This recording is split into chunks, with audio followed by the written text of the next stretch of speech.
Okay, so here are some of the different materials where you're going to use. One, we're going to use this Dishy yarn. It's some of my favorites, especially for all yarn projects. It's 100% cotton. It's amazing. I'm a fan. So this is what we're going to use.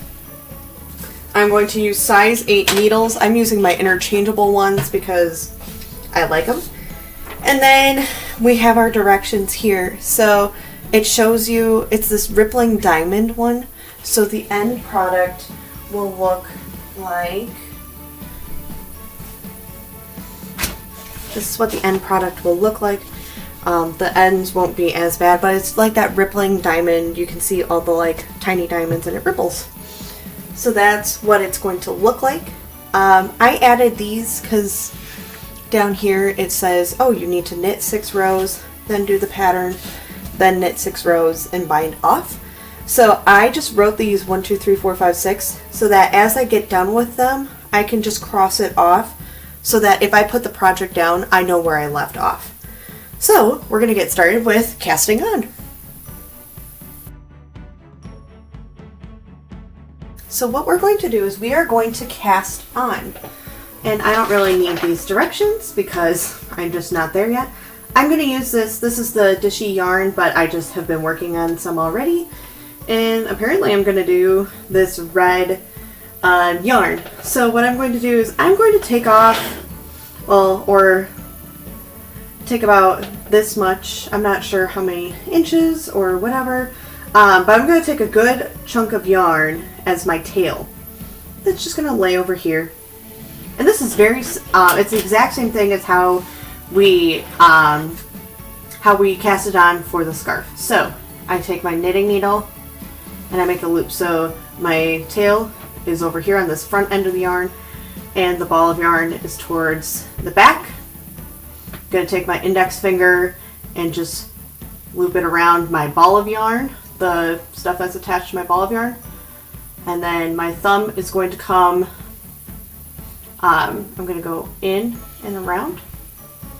So I have this set up right here. I'm going to take my knitting needle and I'm going to go through the thumb, so under and over. So I'm going, shoop. Then I'm going to go around the index finger. What I have for my thumb is going to go over my knitting needle. And then I'm just going to pull the tail. So I'm going to show you again. So I have index finger, thumb. Thumb, I'm going to take the knitting needle, go under. Then I'm going to go under this one, over, pull. I'm going to do it kind of loose so that I have enough slack. So I'm just going to go under here, over, I'm going to show it to you again. So under, over, pull. And we have to do 37 of these. So I have 1, 2, 3, 4, 5, 6. So eventually you'll be able to get this a little bit faster. And you'll just be able to go for it. So as I'm casting on, I'm going to talk a little bit about the pattern itself. So it's really, the pattern's pretty easy to read. It usually tells you like, hey, you should, oops, I lost a couple there, sad day. It says cast on 37 stitches and prepare to work back and forth. And what they mean by that is just like how we did our scarf. You literally just go back and forth and back and forth. And how to read it, we'll get to in a little bit. And you just keep going and going. And eventually I'll count, but I know I'm not there yet because this is a longer dishcloth. We need to cast on 37 stitches, and I definitely know I'm not there yet. So I just keep going, and like you can see here, it's pretty fast at this point to get through this. Maybe I should count now. 1, 2, 3, 4, 5, 6, 7, 8, 9, 10, 11, 12, 13, 14, 15, 16, 17, 18, 19, 20, 21, 22, 23, 24, 25, 26, 27, 28, 29, 30, 31, 32. I have 5 more to go. There's 33, 34, 35, 36, and good old 37. So it's important when you're knitting that you do not use the tail. This is just for casting on. So then I would, if we're looking at this, I would knit 6 rows, and that's what's down here. And then I start the pattern.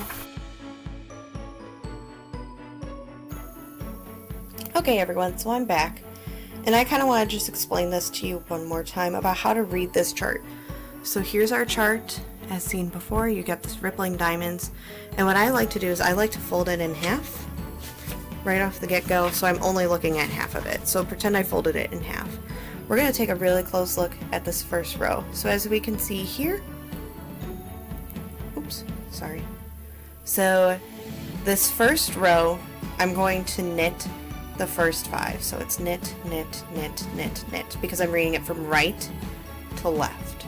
And it helps because over here you see that the odd number rows are on the right hand side, so you know you have to read from this way going this way. And then over here you see that the even numbers are on the left hand side, so you know you have to read left to right.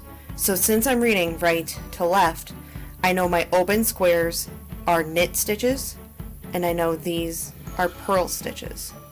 And purl just works a little bit differently, but it's super easy.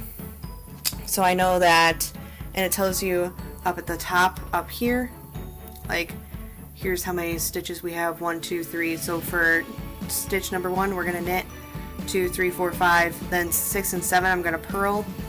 And if you notice, because it's basically the same up here, the ones that really change are 18, 19, and 20. So this middle is all different. So as long as you know, okay, I talk to myself and I go, okay, I have to knit 5, in the middle I purl 3. So I knit, knit, knit, knit, knit, and I count stitch 1, 2, 3, 4, 5, then 6, 7, 8, 9, 10, 11, 12, 13, 14, 15, 16, 17, and then 18, 19, 20 is usually the ones where I know that I'm going to do something different, because as you can see, it's always that middle that's doing something different, and then it's either just knit 2, purl 2, and then at the end it's something different as well. So for this first row, I'm going to knit the first 5. So I'm going to go knit 1, knit 2, knit 3, knit 4, knit 5. Stitches 6 and 7 I'm going to purl, and then I'm going to knit, and then I'm going to purl, and then at the end when I have the last 5 stitches I'm like, yep, I got to knit those. Then if I'm going to read left to right, these filled in boxes on these even rows are my knit stitches. So all the ends, the first 3, are always knitted stitches. So it creates this nice, I'm going to show you, this nice edge. So here's my rippling diamonds, and you can see this edge kind of forms because of this knit stitch. And then everything else has that the knit and the purl. So you're creating this nice edge with these. So when we're coming back, you're going to knit, knit, knit. And then these become purls because it's open and it's on an even row. So purl, purl, knit, knit, purl, purl, knit, knit, purl, purl, knit, knit, purl, purl, and then these middle 3 you're going to knit. So you knit, knit, knit, and then we go back to purl 2, knit 2. So purl, purl, knit, knit, purl, purl, knit, knit, purl, purl, knit, knit, purl, purl. There should be 3 left, and you knit, knit, knit. Then if we go back, we're going right to left. So we're going to knit 4, knit, knit, knit, knit, knit, purl, purl, knit, knit, purl, purl, knit, knit, purl, purl, knit, knit, purl, purl. The only one that's not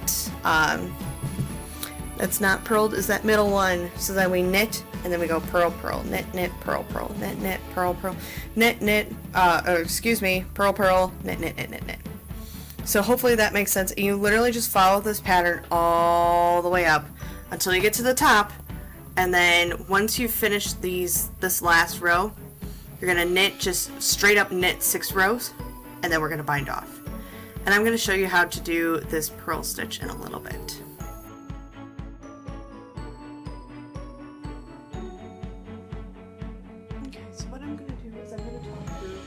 the bind off process. So what I have here in front of me is this is part of what I had from this end part when I was starting the dishcloth. And I was going to talk about it with the scarf, but the scarf didn't turn out so hot. So you need your stuff, your scissors, and you basically need to be on your second to last row before you're knitting. So this is my second to last one, not my last one. This is my last knitted row before binding off, because what I'm doing is I'm doing it loose. So instead of being really tight with wrapping around the second needle, I'm having it very loose. So the bind off process is a lot easier. So I'm just kind of doing it very loose, and I can already feel it's looser compared to previous stitches that I've done. For you guys, it won't take as long because you will have 20 stitches, but I'm just making my way through 37 of them. So I'm going to show you how to do the binding off process and weaving in the ends. So I'm just going to take me a little bit. And binding off is fairly simple. It's just a matter of getting all the ends together.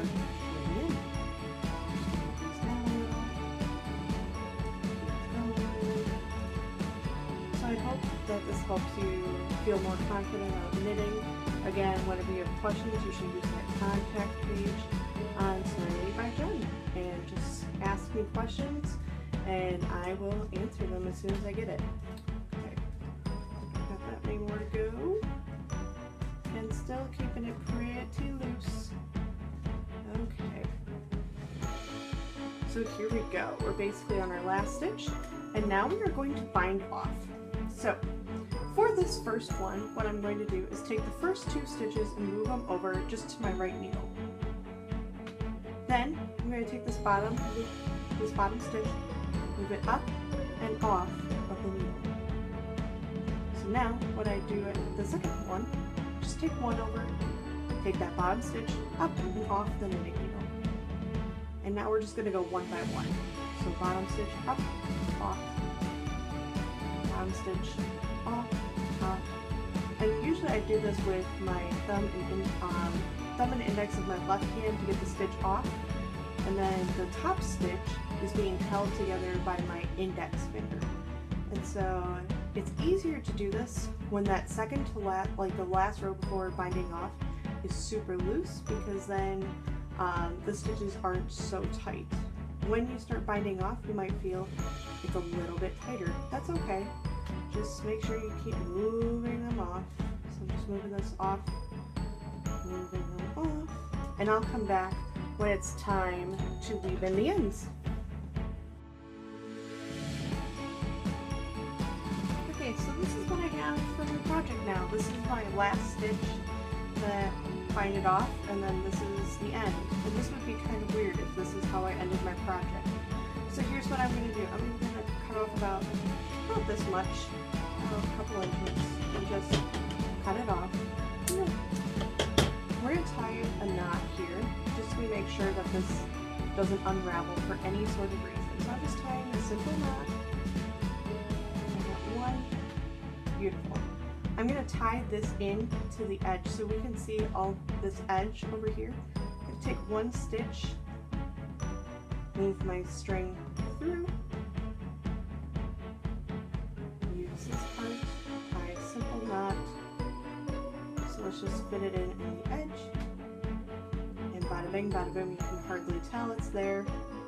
I'm a person who likes to double knot everything just for security purposes, and that is done. Cut off the excess. One down.